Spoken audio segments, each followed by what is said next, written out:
شروع اللہ کا نام لے کر جو بڑا مہربان نہایت رحم والا ہے۔ پھر آدم نے اپنے پروردگار سے کچھ کلمات سیکھے اور معافی مانگی تو اس نے ان کا قصور معاف کر دیا۔ بے شک وہ معاف کرنے والا اور صاحب رحم ہے۔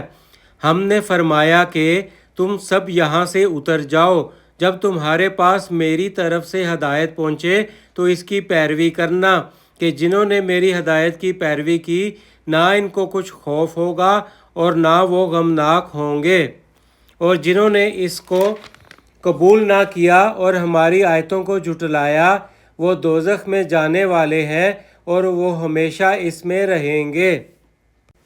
صدق اللہ العظیم۔